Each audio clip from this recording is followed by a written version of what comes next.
Chapter 6. Sarah returned to her office with 45 minutes until Elena's appointment, intending to review her standard intake protocols. But as she logged into her computer, a folder icon caught her attention, one she didn't remember creating. The folder was simply labeled research_backup and sat buried 3 levels deep in her file system, in a location she would never normally access. Sarah clicked on it, expecting to find old academic papers or patient template files. Instead, she found a meticulously organized collection of documents that made her hands shake. The first file was titled Memory Manipulation Evidence.docx and dated just 2 weeks ago. Sarah opened it to find 20 pages of detailed analysis written in her own clinical style.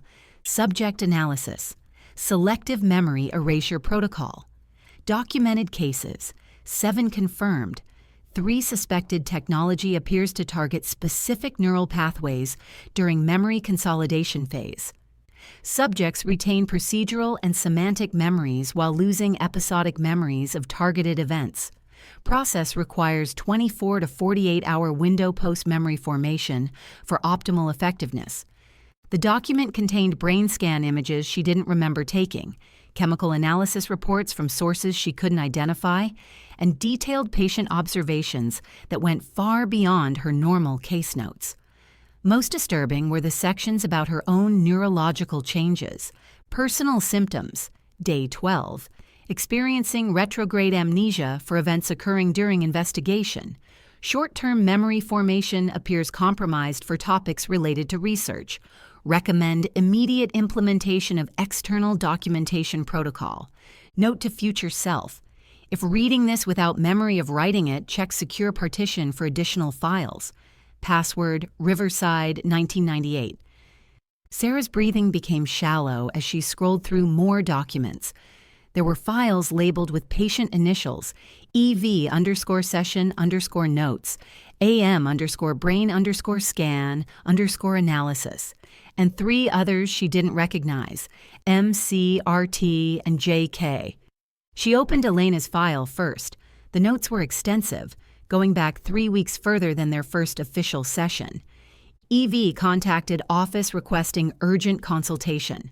Claims memory gaps related to Riverside incident. Important: she is not exhibiting standard trauma response patterns. Memory loss is too surgical, too specific, similar to AM case. Meeting 1. Unofficial. EV presented evidence of family connection to Riverside.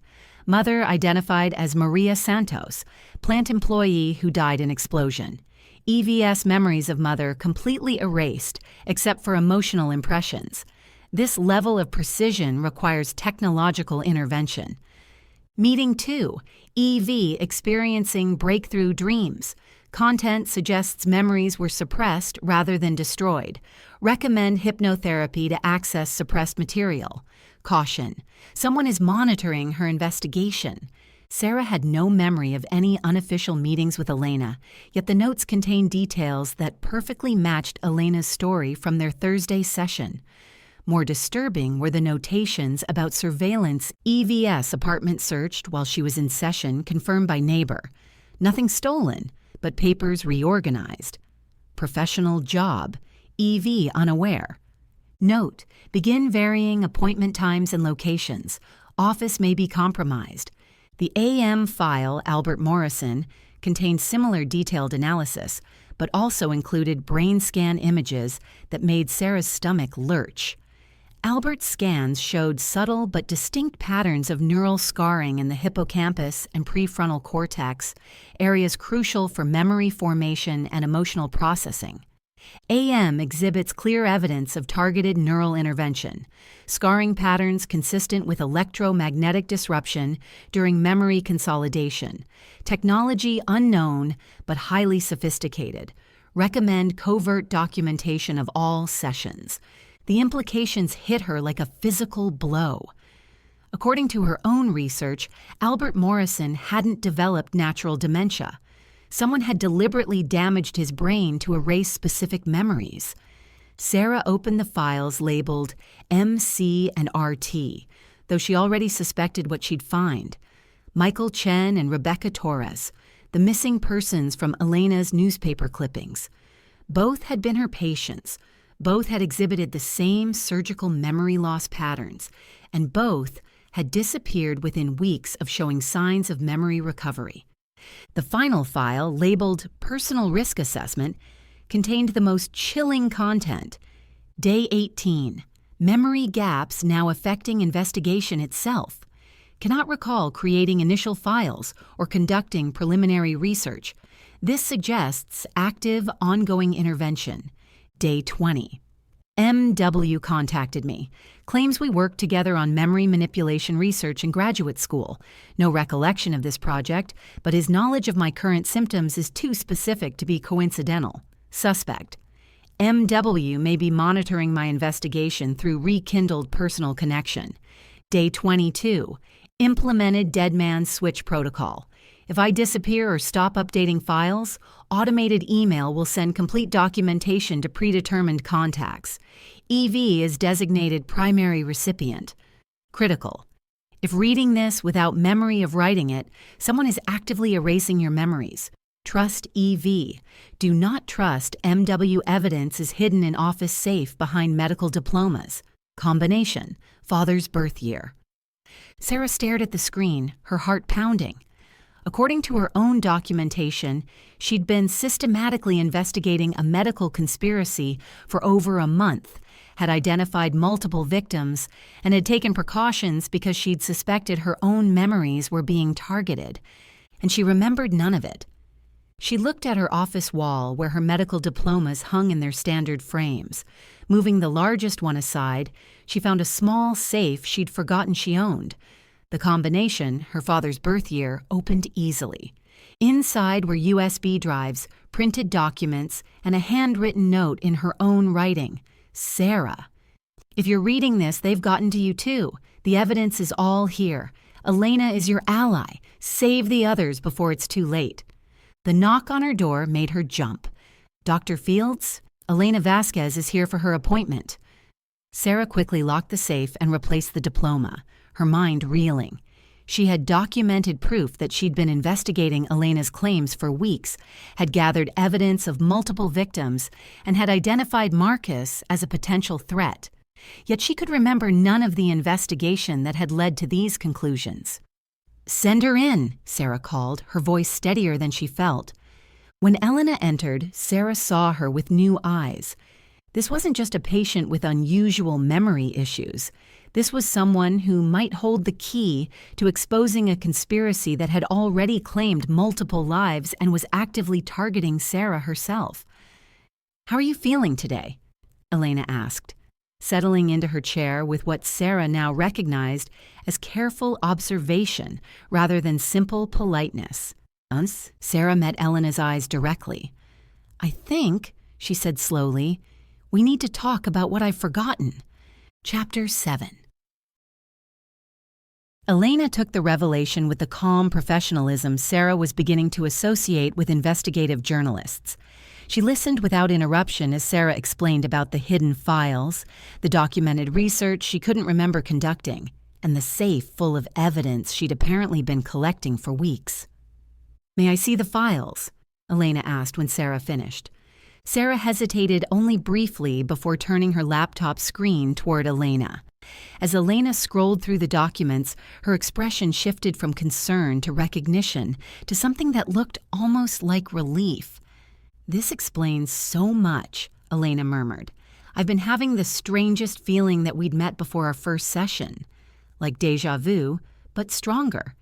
She looked up at Sarah. "According to these notes, we've actually been working together for almost a month." "You don't remember either?" "Fragments. Images that feel like dreams." Elena pulled out her own notebook. Sarah now recognized it as the same type of documentation system she'd apparently been using. "I've been having memory gaps too, but I thought they were related to my childhood trauma. Now I'm wondering if they're more recent." Sarah felt a strange combination of relief and terror. Relief that she wasn't going insane. Terror at the implications. "Elena, if we've both been having our memories erased, how do we know what's real?" We document everything, cross-reference our findings, and assume nothing. Elena opened her messenger bag and pulled out a tablet. I've been keeping digital backups of my investigation stored in multiple cloud accounts. Old journalism habit. Never trust a single source or storage location. For the next hour, they worked together to reconstruct their forgotten partnership.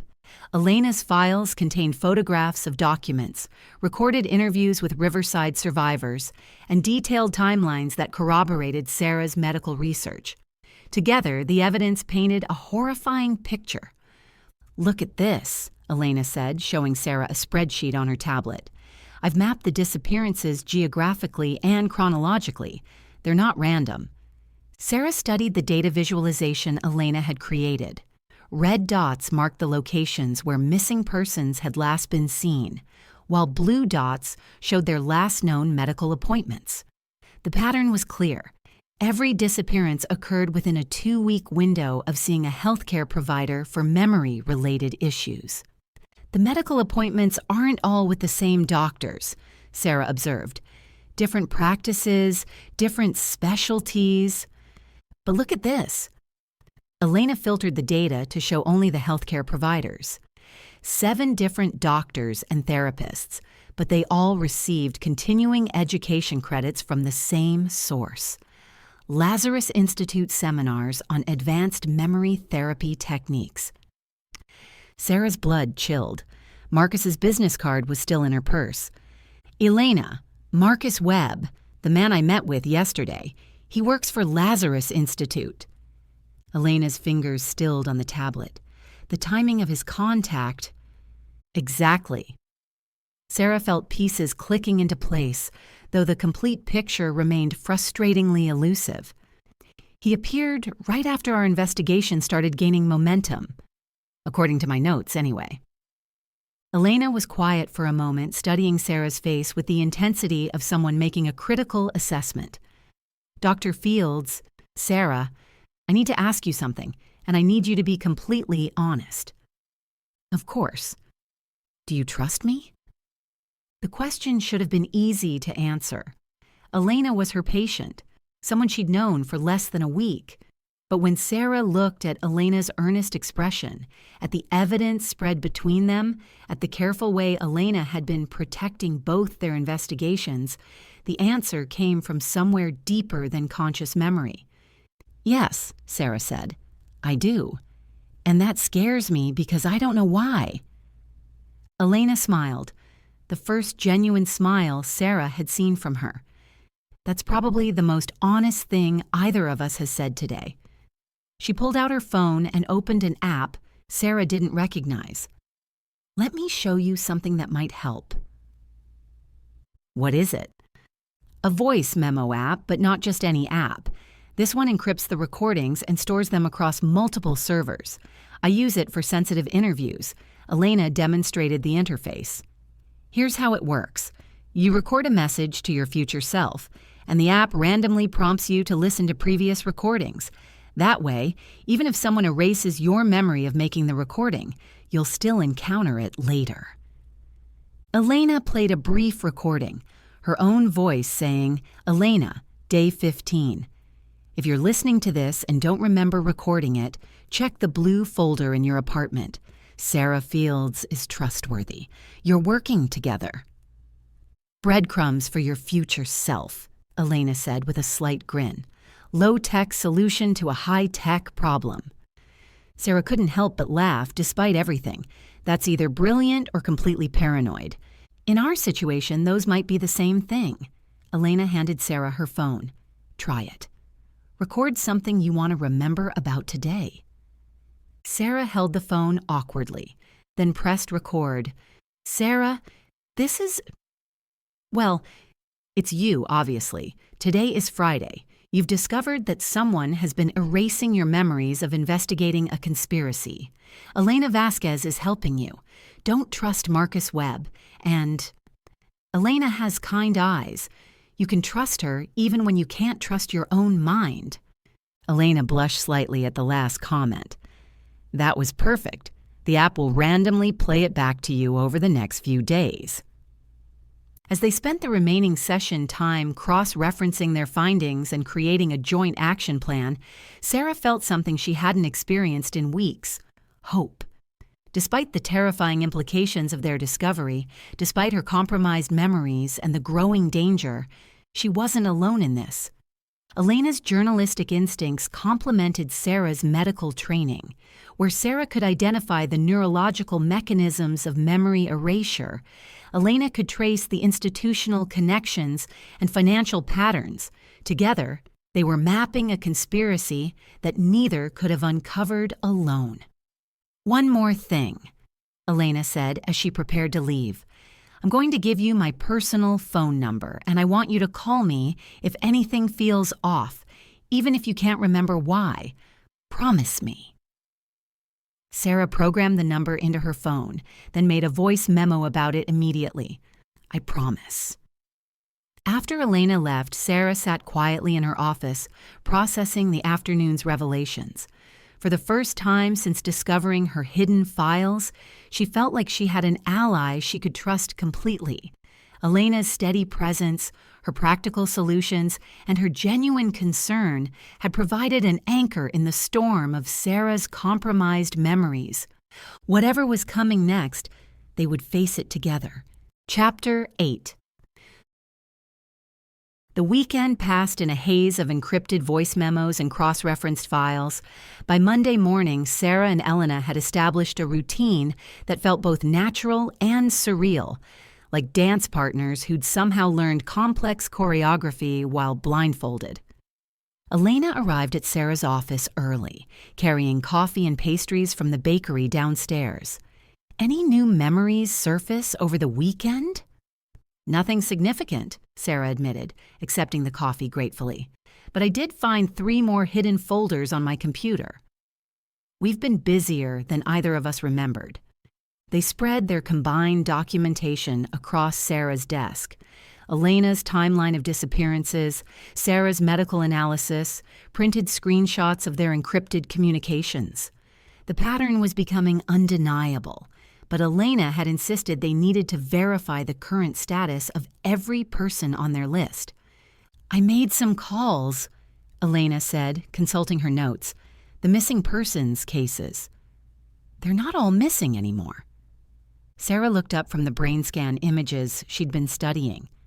"What do you mean?" "I mean, some of them are dead." Elena's voice was steady, but Sarah could see the tension in her shoulders. Michael Chen, Rebecca Torres, and 3 others, all ruled accidental deaths. All occurred within 6 months of their disappearance reports being filed. The coffee cup slipped from Sarah's hands, splashing across her desk. She barely noticed the dark liquid soaking into their carefully organized papers. "Dead?"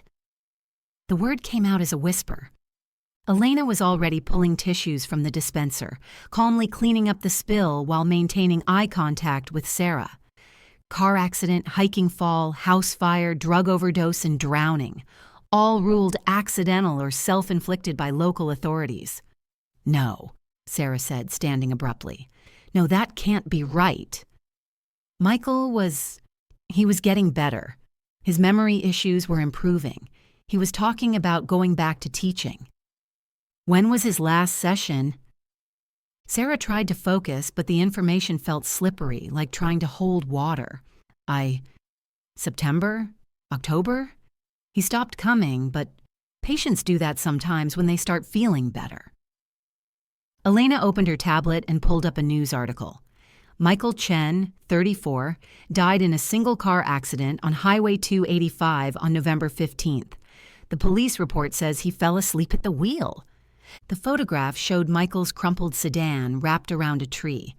Sarah stared at the image, and suddenly she could hear his voice from their last session. Excited, optimistic as he described memories that had started returning about his childhood in Riverside.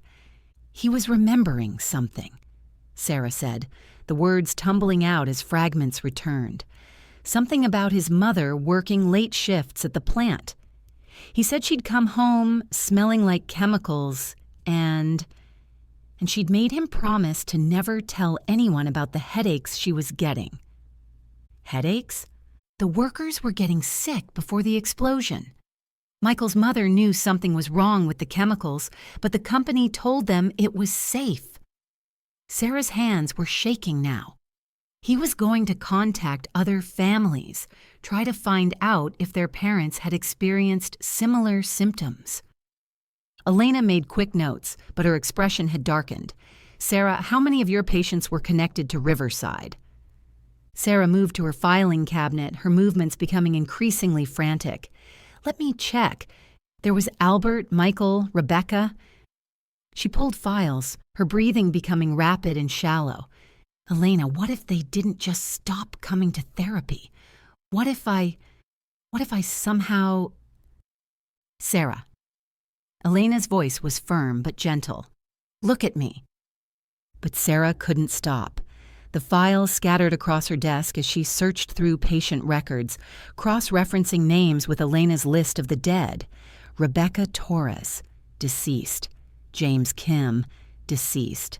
Maria Lopez, deceased. 5 patients total, all seeking help for selective memory loss, all connected to Riverside, all dead within months of their last sessions. "I killed them," Sarah whispered. "I was treating them. They were getting better, remembering things. And then they died. My reports must have gone somewhere. Someone must have been monitoring." The panic attack hit her with overwhelming force. Her vision tunneled, her chest felt crushed, and she couldn't get enough air. She'd treated hundreds of patients with PTSD and anxiety disorders, but she'd never experienced the crushing weight of panic herself. Elena was beside her immediately, guiding her to the couch and speaking in the calm, steady voice Sarah recognized from her own therapeutic training. "Breathe with me, Sarah. In for 4, hold for 4, out for 4. That's it." Elena's hand rested lightly on Sarah's shoulder. "You didn't kill anyone. You were helping them, and someone else used that against them. But if I hadn't treated them, they would have found another way to monitor these people. Sarah, listen to me." Elena waited until Sarah's breathing began to slow. "You're not responsible for what someone else did with information they stole from you." It took 10 minutes for the panic to fully subside. When Sarah could think clearly again, she found Elena sitting patiently beside her, having moved their scattered papers out of reach, but not putting them away. "How did you know how to handle that?" Sarah asked. Elena's expression grew soft. "I get them too. Ever since I started investigating my mother's disappearance, it's like my body remembers trauma my mind can't access." They sat in comfortable silence for a moment, 2 women bound together by shared loss and manipulation, neither fully understood. "Elena," Sarah said finally, "I think we need to assume that everything we do from now on is being monitored. My patient files, my office, maybe even this conversation." "I've been working under that assumption for weeks," Elena replied. "But knowing about your unconscious investigation gives us an advantage.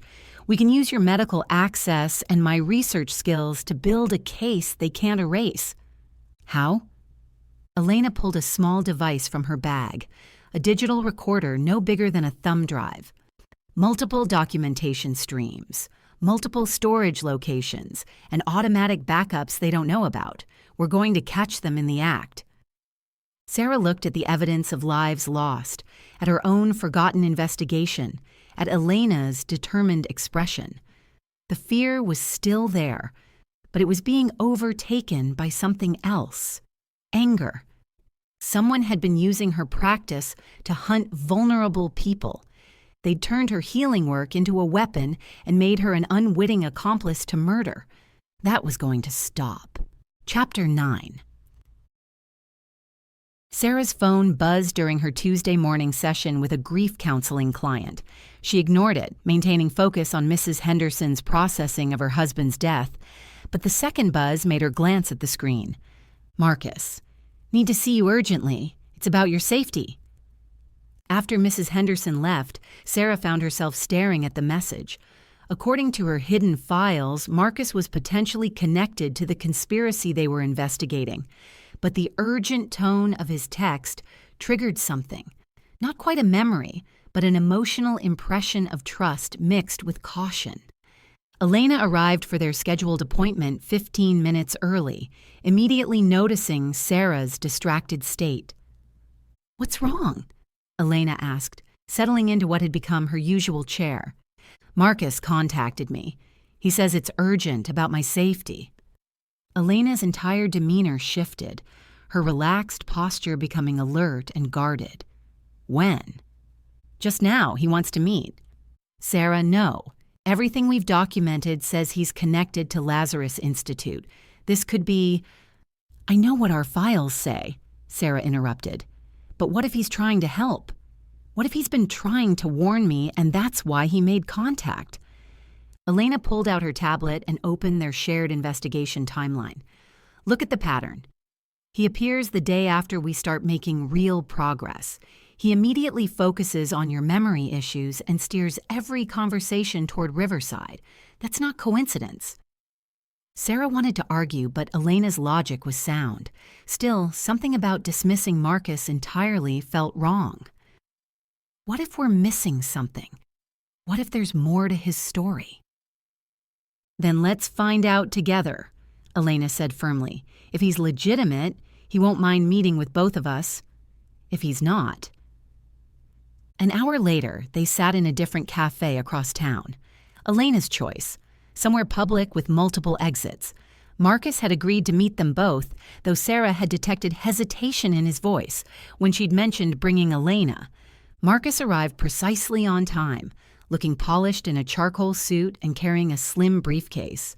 His smile faltered slightly when he saw Elena, but he recovered quickly.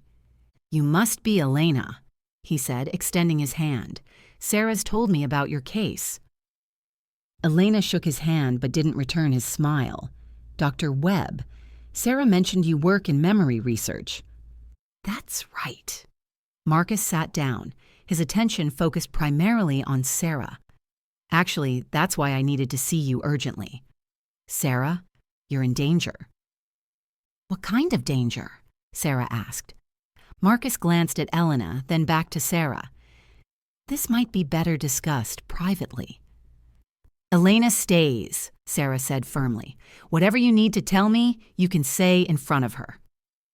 Marcus sighed, looking genuinely reluctant.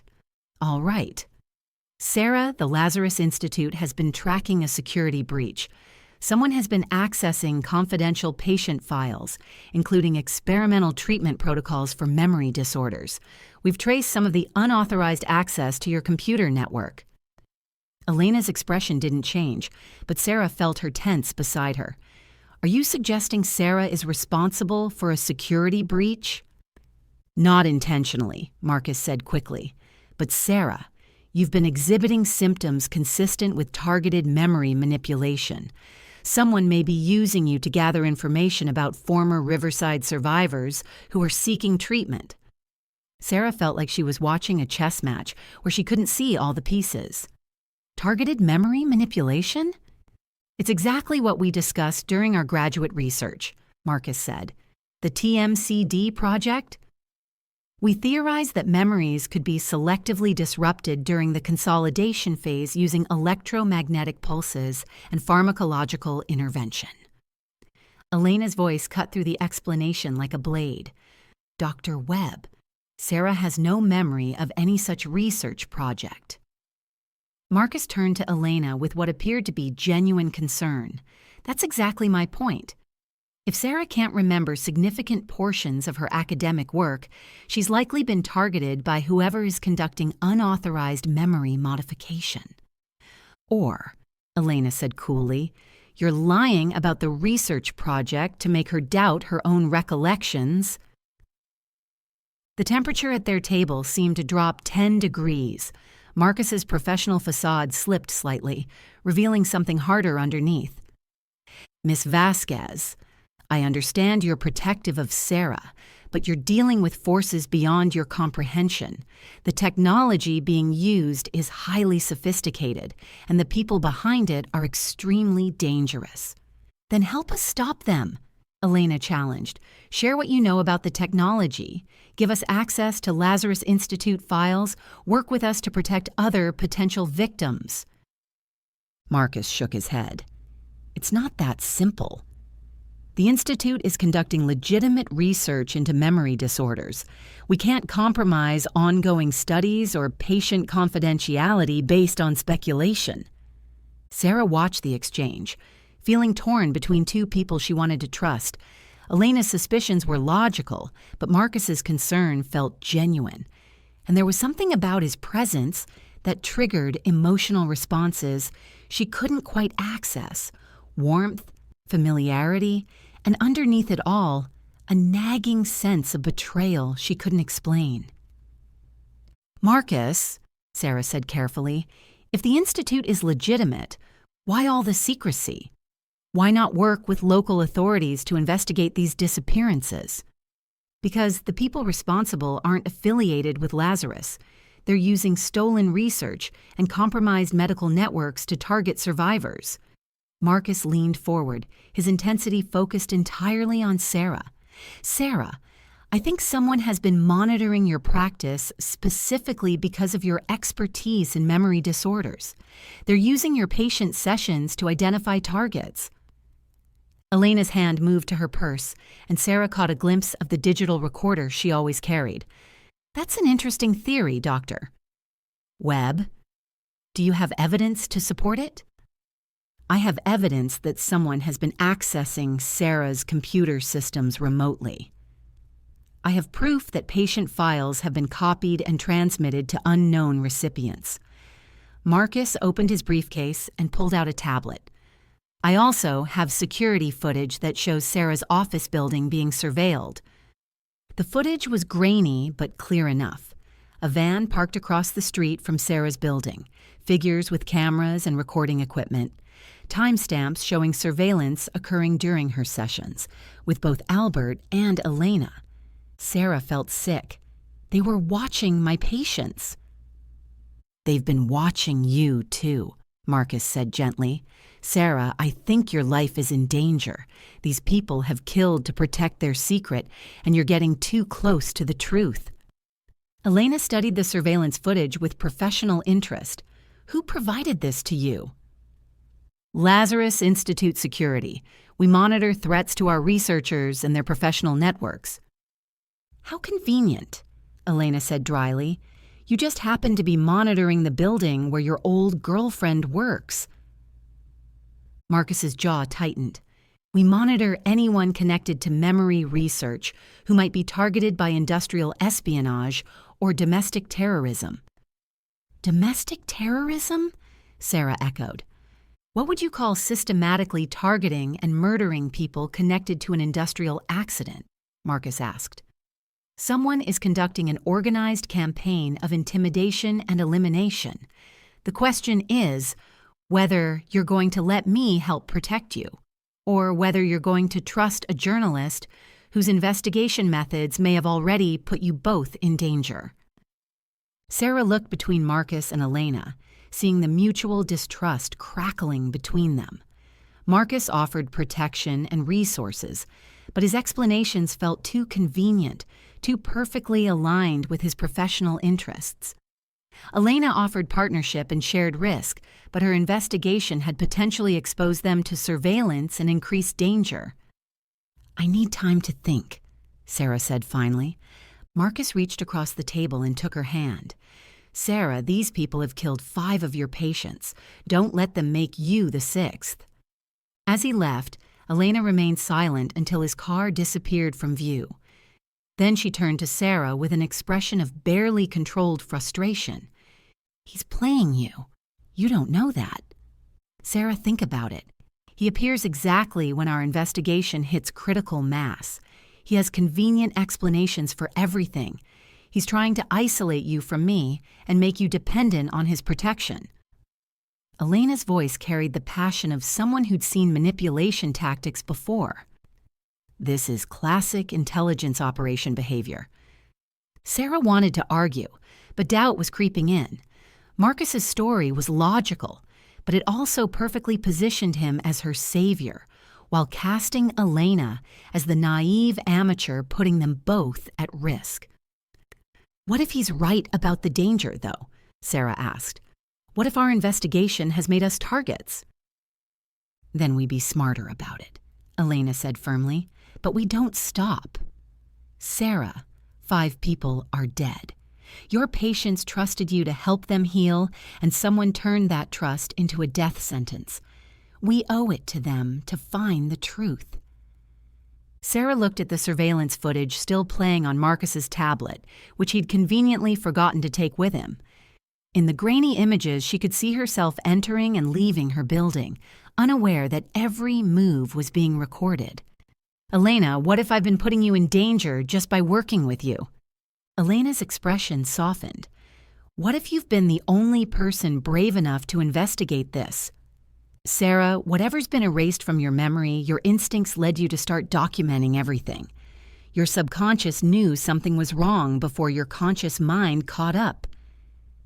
But if Marcus is right about the surveillance, then we already know we're being watched.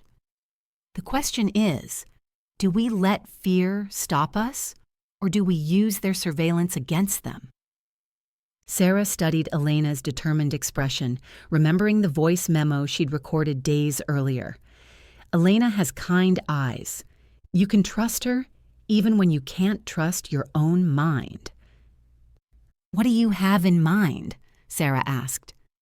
Elena smiled, and for the first time since learning about the deaths, Sarah felt a spark of hope alongside her fear.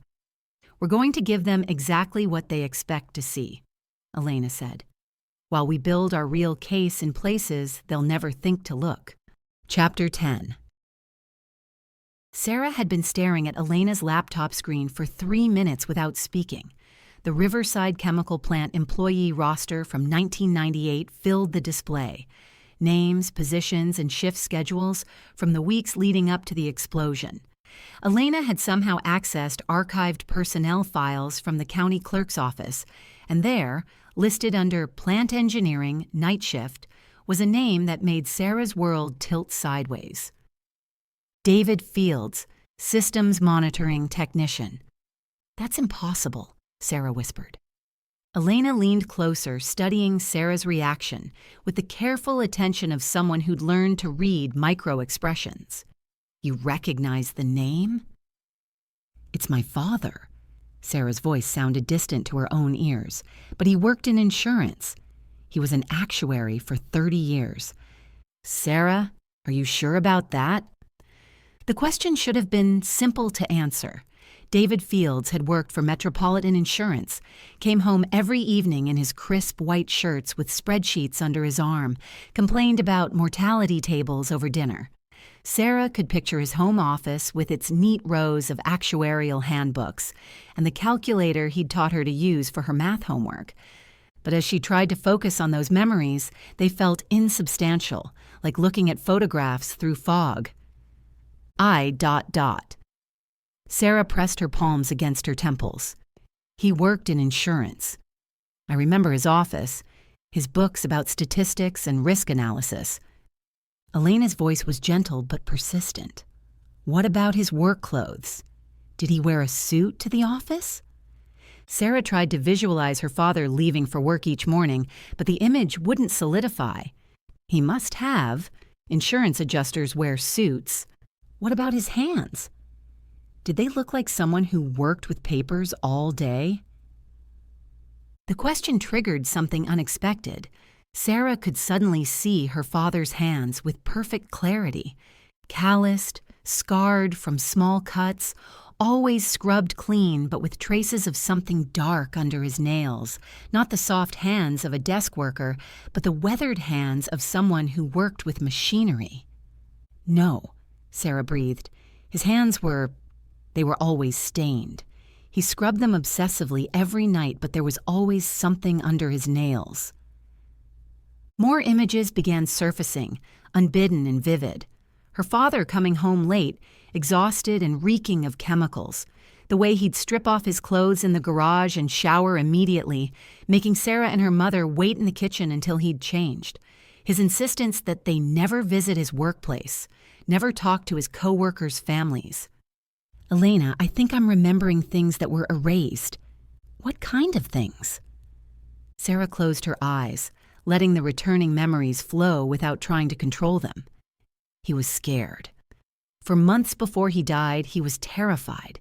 He checked the locks on our doors 3 times every night, made my mother promise never to let me walk home from school alone.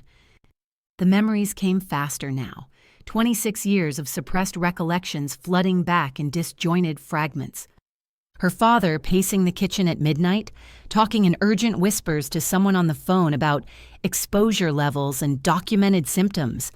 Her mother crying in the bathroom, thinking Sarah couldn't hear. The stack of photocopied documents her father kept in a locked box under their basement stairs. He knew, Sarah said, her eyes still closed. He knew the explosion was going to happen. How could he know that? Because it wasn't an accident. The words came out with absolute certainty, though Sarah couldn't explain how she knew. Dad was a systems monitoring technician. He tracked chemical levels, equipment performance, safety protocols. He'd been documenting problems for months: leaks, pressure irregularities, shortcuts, and safety procedures. Elena was typing rapidly on her laptop, recording everything Sarah said. What kind of problems?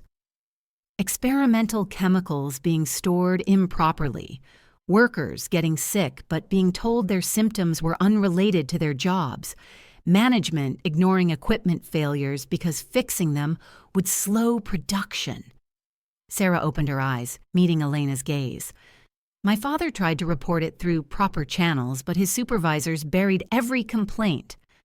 So he started documenting everything himself. Photos, chemical analysis reports, medical records of sick workers, correspondence with management. He kept copies of everything. Sarah's breath caught as more memories surfaced. Elena, he was planning to go public. He'd contacted journalists, environmental groups, anyone who would listen. What stopped him? Sarah's returning memories provided the answer with devastating clarity. They offered him money. A lot of money, enough to pay off our house, fund my college education, set our family up for life. All he had to do was sign a non-disclosure agreement and destroy his evidence. Did he take it? He tried to. The night before the explosion, he came to my room and told me he was sorry. He said he'd been planning to do the right thing, but he couldn't risk our family's future. Sarah's voice broke slightly. He said he'd hidden his evidence somewhere safe, just in case, but that he was going to try to forget about it and move on. Elena reached across and squeezed Sarah's hand. Sarah, if your father had evidence of safety violations. Then when the explosion happened exactly as he'd predicted, his evidence became proof of premeditation. Sarah understood now, the full scope of what her father had stumbled into. 23 people died, Elena. If my father's documents proved the company knew it was going to happen, that's not just negligence. That's murder. The memories kept coming, each one more painful than the last. Her father's growing paranoia in the weeks after the explosion. His insistence that they change their phone number, that Sarah not mention his work to anyone at school. The way he'd started drinking heavily, staring out windows as if expecting someone to appear. He was going to change his mind about staying quiet, Sarah realized. The guilt was destroying him. He'd started making copies of his evidence again, reaching out to the same journalists he'd contacted before. And then, car accident. Black ice on Highway 36, they said. Lost control and hit a tree. Sarah's voice was hollow. I was 12. It destroyed my mother.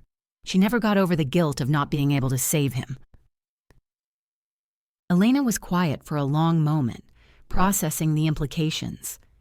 Sarah, if your father's death wasn't an accident, then I've been living with false memories for 26 years.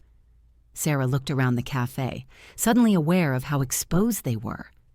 Elena, my entire career choice, specializing in memory disorders, focusing on trauma therapy, what if it wasn't really my choice?